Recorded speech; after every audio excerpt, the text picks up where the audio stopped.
YouTube, what's good? Senju, back at it again with another video. So for today, in addition to the Throne and Liberty patch dropping, apparently the Season 1 details for the balance changes for Marvel Rivals has been dropping. Now, I've told you guys 3 times now that you guys are going to get a Marvel Rivals video, but for those of you who have been tuning into the Twitch streams, which by the way, shout out to my Twitch, if you guys want to go ahead and follow, you can. The link is in the description of the video. All I've been streaming is Marvel Rivals as I climb to be the best Iron Fist in the world. So, right now we are Platinum 3 with some of the highest win-loss ratios currently. I think I'm like almost at 2k knockouts and I have a 25 kill streak on Iron Fist. So, I will be streaming later today if you guys happen to see this video on time. It'll be around 2:30 PST when I will start, and you guys will be able to catch me live over there. However, for the first Marvel Rival videos on the channel, I figured we might as well go ahead and get started with the patch notes. So let's get started. Hello Rivals. As Season 0 draws to a close, our analysis of battle data has revealed significant shifts in team compositions within regular matches, showcasing a vibrant diversity of lineups. However, as the skill level escalates, compositions centered around double shields and ranged have displayed considerable prowess. I mean, they're not lying about this. Once you get to, I'd say like gold 2, maybe gold 1 in ranked comp, the team composition changes drastically and it heavily favors basically a front line of 2 tanks shielding your range DPS where they cannot be attacked by anyone doing kind of melee. And that's kind of a consistent issue across all titles, no matter what you play. If you have an ability to have decent range DPS like HELA, who's hit scan, then of course people are going to go for the range DPS so they can sit in the back, because again, people don't like to get rushed. You know, they don't like to be in the chaos or in the mix. They like to sit back and try to control the narrative and use all of their ranged abilities, and they want to stay as far away from the damage as possible, which is why characters like Iron Man, HELA, Punisher, Winter Soldier, they greatly despise people like me running Iron Fist, or soon to be people running Mr. Fantastic, because they're really good counters to ranged characters. So, I mean, a nerf did need to happen, and I'm kind of hoping that they do take a look at HELA, so we'll see exactly what's going on here. Despite this, players have continuously honed and experimented with new compositions and strategies. Again, not lying there, I've seen a ton of new comps, which is amazing, further enriching the battlefield. For example, a potent combination featuring Psylocke and Star-Lord has brought unparalleled map control through high mobility and formidable mid-range damage. I don't know. I feel like that's kind of a lack of knowledge, because Iron Fist, unironically, is a counter to every single character in the game currently if you know how to use him, but a lot of people are going to say he's D tier. However, again, tune into Twitch and I'll show you why he's S tier. While pairings like Namor and Winter Soldier emphasize defensive counterattacks. Namor is one of the nastiest defensive characters in the entire game, honestly. If you don't shut down his damn squid ink, you are in for a rough night. So, Namor, yes. Winter Soldier, I would not put him on defense. I'd say he's more of a off DPS, but I wouldn't say he's a defensive character. However, maybe they know something I don't know. Fortifying the rear lines and seizing opportunities for combat advantage, whether formations revolved around Hulk's might or Adam's Warlock's team up abilities, or a selection of heroes tailored for specific scenarios, it became clear that players are delving deeper into the world of Marvel Rivals. Yes. There is a team comp that I've been working on recently with a double dive setup between Venom and Iron Fist, or Hulk and Iron Fist. And the gist is that basically those 2 tanks, Hulk and Venom, diving on their own, they're already a problem, but what they lack is DPS. Iron Fist, he is one of the strongest off tanks outside of Mr. Fantastic. When Mr. Fantastic pops up, Mr. Fantastic is obviously going to be the best off tank. But Iron Fist, funny enough, is one of the strongest off tanks in the game right now. And if you use him correctly, especially with a dive partner, you can run over an entire team. And I think people are playing him completely wrong by using him to dive backlines because of the way that his DPS is built. I think you should center him around his block ability, but most people are not doing that. And I think that's why a lot of people are saying that he's D tier. If you treat him more like an off tank with superior DPS, or more like a lesser health Thor, he legitimately becomes unstoppable. And I've been cruising through the ranks, so maybe people will start to catch on to that comp. Hopefully they don't use it against me because it's a nightmare to have to deal with. I know, because I'm the one doing it, but we'll see.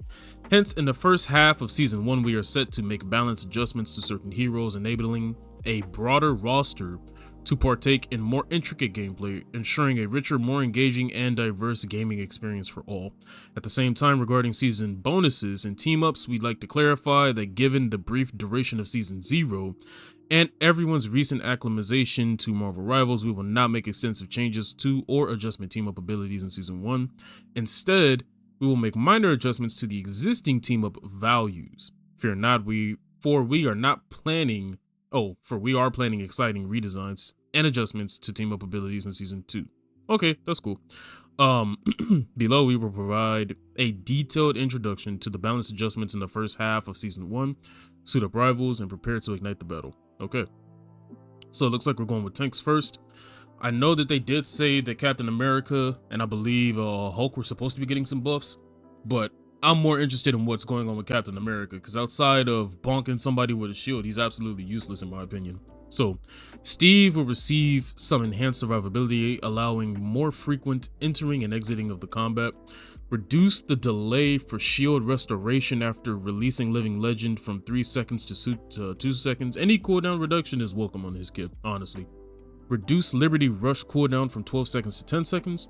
Increase base health from 650 to 675. You know what's hilarious? People are going to look at this and say that this is a weak buff. That is one of the strongest buffs you can get, is a health bump. Especially in a game where movement is pretty much key, which makes it hard for you to deal with somebody with a high HP pool. So, going from 650 to 675 with the ability to just block damage. I mean, he's basically a perma Iron Fist without the damage. That's what he is. So, dude's cooking at 675. Reduce the energy cost for releasing Freedom Charge, ultimate ability, from 3400 to 3100. So there is a in-game counter, which is interesting. There might be a way to manipulate the ultimate regen now that I know this. Reduce the additional health provided per second to self after releasing it from 110 to 100. I mean, that's not bad. Okay. Doctor Strange will be reducing the threat range and increasing the defense window of the Sorcerer Supreme. Add damage fall off to Maelstrom of Madness and Gamma Maelstrom, starting at 5 meters and reducing to 70% at 8 meters. So basically, the higher the range, the less damage it will deal. Slightly decrease the shield value recovery rate after releasing Shield of the Seraphim from 80 shield a second to 70 shield a second. Okay. Let's see. Thor, the god of thunder, could use some slightly increased survivability and improved the success rate to his ultimate ability. Interesting. Okay. Increase base health from 500 to 525. Again, a health bump is always welcome. Added immunity to control effects during God of Thunder ultimate ability. I don't think that's the problem.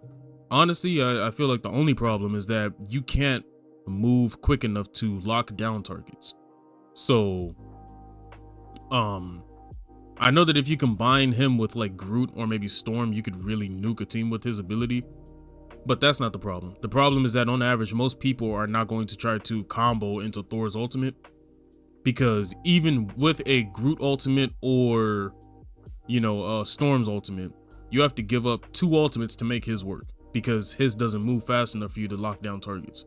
So, if anything, I would actually revert this change and instead apply a CC change to his ability and make it so that enemies in the radius of his ultimate are slowed, so it makes it easier to trap them, so that way you don't have to speed up his mobility while in the ultimate or give him immunity. Now, Dr. Banner has been dominant, but some decreased sustained combat capability upon entering the battlefield will bring him more in line with other vanguards. Reduce the indestructible guard gamma shield value for Hero Hulk from 250 to 200. I don't really know if Hulk was that busted. I mean, it's rare that you see him in higher ladders because most people don't know how to use him. But for the people that do know how to use him, he is a tyrant. So I guess that's okay. At least they didn't, nerf his health or anything. So Venom, with increased survivability and the threat of his ultimate ability, the symbiote menace will strike fear into the backlines of all enemy teams. Increase the symbiotic resilience bonus health ratio gained per lost health point from 1 to 1.2. That's actually going to be a massive health bump, surprisingly. Increase the base damage of the Feast of the Abyss from 40 to 50. Okay. Black Panther.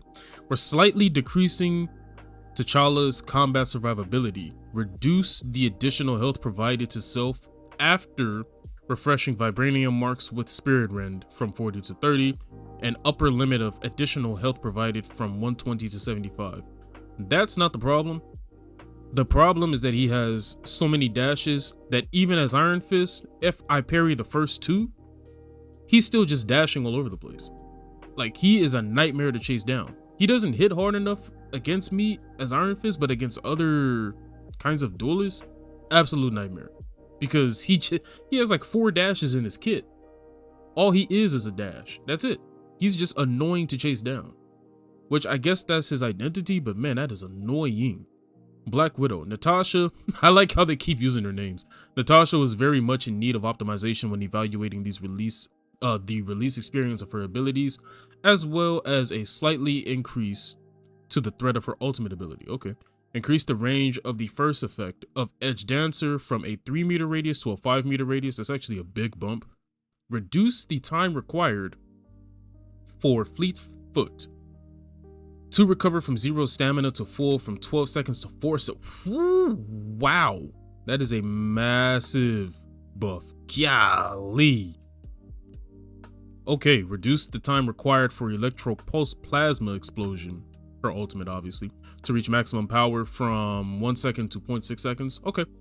Hawkeye, we will be decreasing the medium long range damage capability, reducing the threatening combat radius, and slightly improving the close combat resistance for the Avenging Archer.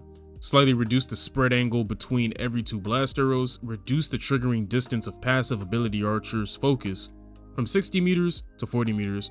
Reduce the maximum additional damage of the passive from 80 to 70. Okay.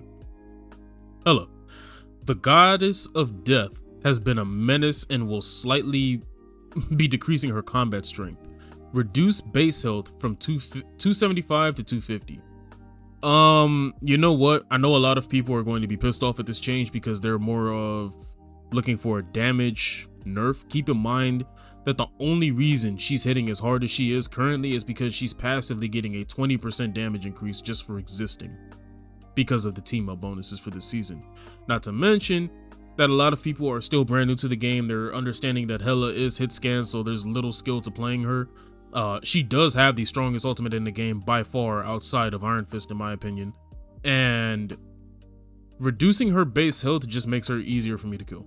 I'm not gonna lie to you, because even though she's hit scan, I can block pretty much all of her daggers. I can block her base attacks, so she's not a problem for me, but I can see how she was a problem for everybody else. Again, reducing her health, that makes her easier to kill. That's all you can really ask for, so I'll take it. Magic.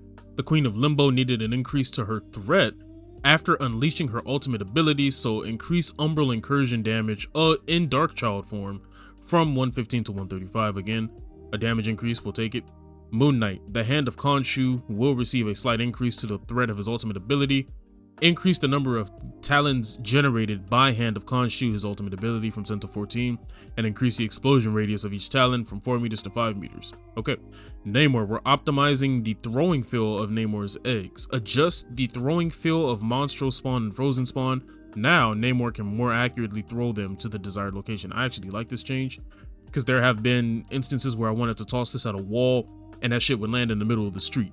And I'm here like, dog, I aimed at the wall, not the white line in the middle of the street. Psylocke will be providing more options for other heroes to counter the Demon Slayer's ultimate. Okay. Which actually I'm okay with, because it wasn't that her ultimate was strong. It's just like it felt like there was just zero counter to it.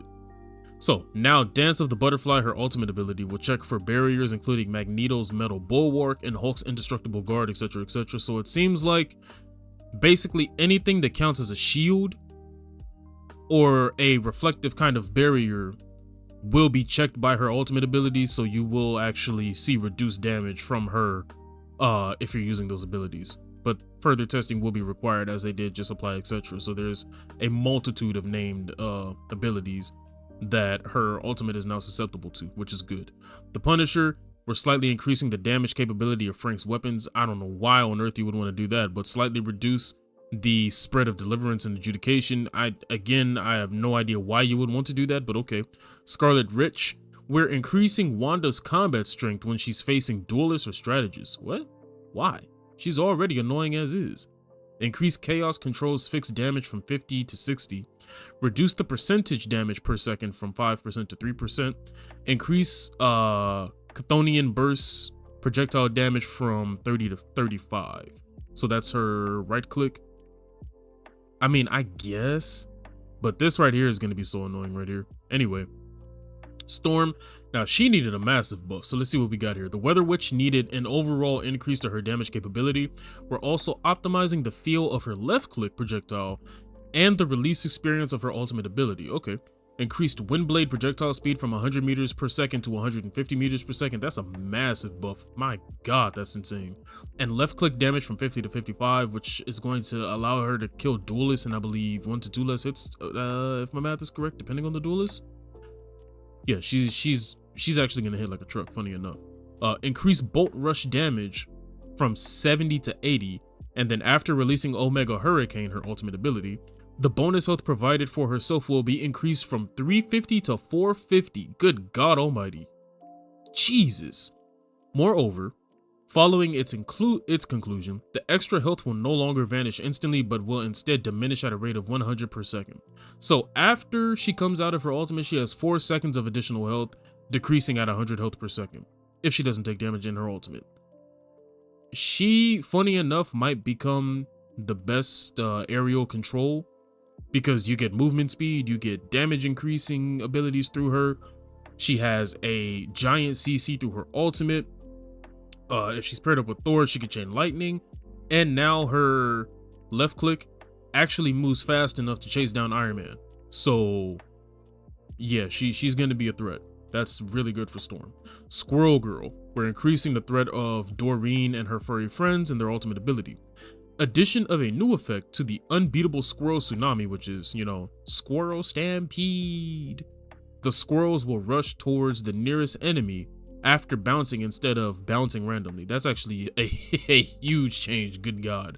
Reduce the squirrel tsunami health from 600 to 300, obviously, because now it's not random, and it will just target the entire squad, which is huge. Winter Soldier will be adjusting Bucky by decreasing his long-range combat strength and increasing his survivability in medium to close-range combat. Increase the bonus health provided by Bionic Hook and Tainted Voltage from 30 to 40. Increase Roster Stern's projectile damage from 70 to 75. Reduce the area damage from 70 to 65 and reduce damage decay from 65% at 40 meters to 60%. Increased base health of Bucky from 250 to 275, which is insane for this guy because he's already annoying to have to deal with. But for me, he's not annoying because I main Iron Fist. Again, I'm like the main counter to 90% of the stuff in the game currently with the block, which is why you pretty much see no buffs here because they know that. So Winter Soldier going to 275 just makes him more annoying to have to deal with, especially if you have him getting pocket healed. Wolverine. Logan will receive an increase to basic combat strength, but a slight decrease to the additional survivability after activating Undying Animal, which I believe is his passive. Increase base health from 300 to 350. Good God almighty. This man just became a tank, basically. Reduce the damage reduction ratio provided by Undying Animal from 50% to 40%. Oh, that's his E, I believe. Good. I mean, that's not going to change anything. He has 50 additional HP. Plus his passive damage reduction. Like, dude's a tank. Might as well be. I'll take it. Strategists, which are the healers. Cloak and Dagger. Ty and Tandy will receive an increase to their healing capability as well as an expansion to the coverage of their ultimate ability. Reduce Dagger Storm cooldown from 15 seconds to 12 seconds and increase the number of dashes in Eternal Bond from 3 to 4. I wonder how that's gonna feel, honestly. 3 to 4 could be crazy, depending on how you stack it, so that could actually be a really, really good ability.